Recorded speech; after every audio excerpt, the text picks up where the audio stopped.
Greetings, fellow men of culture. As always, I come to you live from the peak of Thundercock Mountain. One of the very best trends in mainstream gaming lately is awful live service games opening up nice and wide and accidentally catching a bunch of shit in their mouths. You don't want that to happen by accident, because then it won't be a good one. Time and time again, developers massively overestimate just how many customers actually exist that their game will appeal to. When in reality, it's 11 people on Blue Sky who can't buy their game even if they wanted to, since they already blow all their cash on Pokemon cards, crack pipes, and dildos. There's only so much player attention to go around, and even if I had the time, there isn't enough dick to suck behind the KFC to be able to afford everything I actually want. That's true of 99% of players. So the market speaks its thick, salty truth, and the games that don't earn customers time and money die a quick death, or they hit the market and have poor sales. I also think it's funny that there's this one journalist that has an amazing track record of writing positive articles about games that just end up failing spectacularly. His praise casts a curse on whatever game he goes to bat for. Do you think he realizes the power he has? The open market is doing what it does. Products that don't appeal to customers don't sell. The companies that make them need to change their strategy in order to continue to exist. The jaded side of me says it doesn't matter how many of these unappealing, spit-in-the-face of gamers products fail. Big publishers like EA, Microsoft, and Sony will continue to fund and send these failures out to die. Regardless of how many HR Karens have meltdowns or how many developers want to insert themselves and their worldview into everything they make, these companies serve their shareholders first. They even come before the customer. And eventually, these shareholders are going to come all over these executives' faces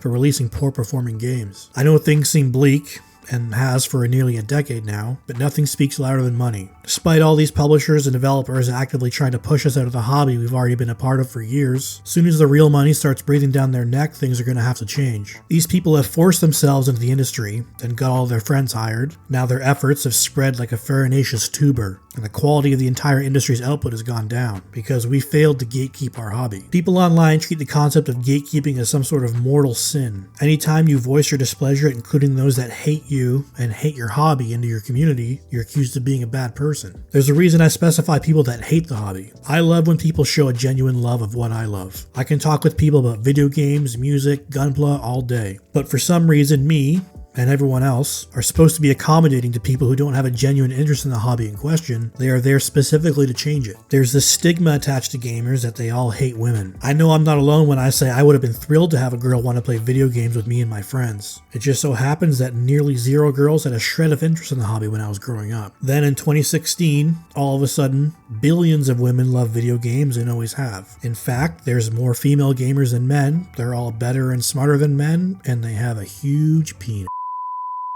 Of course, I'm joking, that's not actually true, but if you ever point that out, you're a filthy misogynist and gatekeeper. The size of the balls on these people, despite the lack of testosterone, is astounding. It's like if you invite someone into your home and they take a shit on the floor, and they get mad at you for not wanting to eat it. I honestly don't remember a time in my life I didn't love video games. There was a Sega Genesis in my home before I was born. My parents sold one of my sister's kidneys to get it. All throughout my life, one of the very few constants was video games. I could always relate to others that shared the same interest. Playing Gears of War multiplayer and not even realizing we played all night until I saw the sun coming up served to make my friend group even stronger. Raiding in World of Warcraft introduced me to some of the coolest people I've ever met, and I've never even seen their faces. I've seen their buttholes though. Sometimes I would get teased for wearing a Ford the Horde hoodie to school or playing my DS during lunch, but that was a smidgen of poo compared to all the core memories I formed with my friends thanks to this hobby. For pink-haired activist freaks to come in under the guise of genuine interest, only to change things for the worse and demand that I leave my lifelong favorite hobby, well, you can fuck right off. Get fucked! Ubisoft is a great example of this kind of cancer tanking a company. I remember fans of Assassin's Creed desperately wanting an entry set in feudal Japan. This was a big want for fans of the series for years. The setting would have been perfect for the historical focus of the series, and playing as a cool ninja in a stealth action game seemed like the most obvious slam dunk ever. Instead, we got "we was assassins" and shit, because everyone in the company was terrified of saying maybe Yasuke wasn't the best choice of main character for the game. Lest the HR Karens be unleashed and fire them for microaggressions. It's not just gaming that's been slowly choked to death by these people. A ton of other interests have been infested with rot and made far worse because those that loved them and grew them into a bigger thing when they first started failed to keep the bad actors out. Magic the Gathering is considered the first modern TCG. The game's design paved the way for what most people consider the framework of a trading card game as we know them today. MTG's trajectory is pretty much the same as gaming. Its primary audience was men. It grew a reputation as a nerdy thing to do. Those that got into the game essentially built it. The trust the customers had in Wizards of the Coast made them confidently spend their money on new sets, they would go to local tournaments and bring their friends and get even more people into the hobby. Nasty, Schmittmar-wielding feminist goblins saw that men enjoyed something and set out to destroy it. And while the game is bigger than it's ever been, the quality has never been worse. The downturn in quality first came to my attention in 2020, when Wizards announced a handful of cards were banned because they were deemed offensive. Cards that nobody gave a shit about for 20 years all of a sudden get banned because the Wizards of the Coast wanted everyone to know how virtuous they are. Wizards have put their own established universe of cards and characters on the back burner in favor of trendy crossovers that appeal to cringy millennials. There's a My Little Pony Secret Lair release, SpongeBob. The Final Fantasy set sold so incredibly well it's only reinforced this philosophy. People expect more crossover stuff to release at breakneck speed so players can't possibly keep up with the release schedule. You may be able to tell, but I'm a bit of a weeb. Even anime isn't safe from the rot. Ever since manga and anime exploded in popularity in the West, hundreds of thousands of people all claim to be hardcore fans and have the nerve to call people who have been fans for decades tourists if they dare say the English translations are bad. There are several notable examples of English translators completely changing the context of the original work in order to force their worldview into something totally unrelated. The English voice acting industry has successfully pushed out anybody that would possibly object to their little cabal of approved activists, which is why you hear the same 10 or so voice actors in every single English dub. They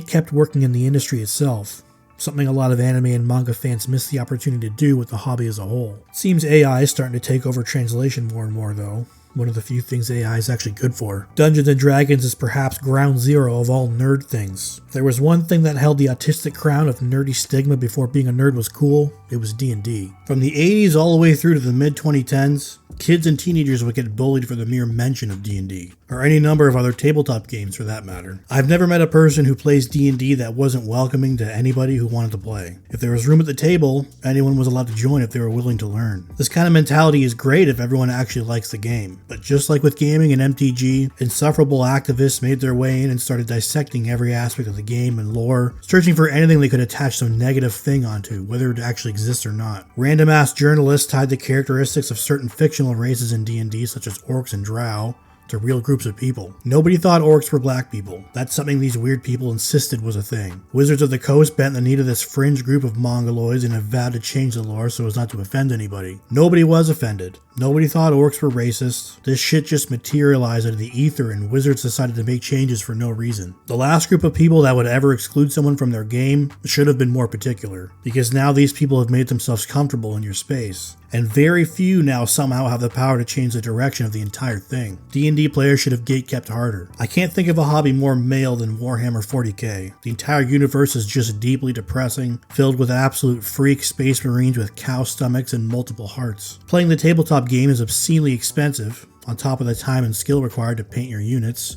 transport the whole army around, and put them in your ass. For those that have been to a local event, tell me how many women you have ever seen there that actually play the game. The answer is 0. It's all slight variations of the same guy. Why does Games Workshop feel the need to take a massive dump all over the well-established lore by retconning female characters in the previously all-male factions? Until 2024, the Adeptus Custodes were an all-male faction serving as the Emperor's bodyguards. Not once were there any females noted among their ranks, until all of a sudden there were, and there always was somehow. The thing is, the 40k universe already had an all-female faction, the Sisters of Battle. For all the 2 women that play the game, they had an entire faction that would probably appeal to them. Games Workshop decided to retcon men into the Sisters of Battle. People who have never even heard of 40k would be losing their minds about how misogynistic it is. Despite how they appear, Games Workshop knows who their customers are. They might appear dumb, but they have crazy amounts of data on their customer base. Not that they even really need it. The people that built the company are overwhelmingly men. Everyone knows that. Games Workshop made this change to appeal to nobody. Moves like this are made specifically to soften up the fan base for bigger changes. Space Marines remain all male for now, but not for long. The best form of gatekeeping in this case is to just not spend any more money. Warhammer guys love spending money, so this is a tough one. But maybe enough of them will see what direction the shit is rolling and stop, till Games Workshop stops trying to appeal to customers that don't exist. All corners of pop culture are suffering from declining quality, and it's all a result of the same small group of delusional people and their friends, thinking they know what's best for the people they despise. Anytime you happen to gain any ground in your hobby, every little victory, set up a brand new giant castle wall with a massive gate that only opens to those deemed worthy by the Oracle. Don't spend your money with companies that hate you despite depending on your patronage. Don't buy games from developers that include things in their games specifically to slap you in the face. Gatekeeping is the only way we can slowly get our hobbies back. Thank you for watching, If you enjoyed the video, I would appreciate a like and subscribe. If you want to see how Sony and other companies keep putting out the same failures over and over, check out the video on screen, and I hope to see you in the next one.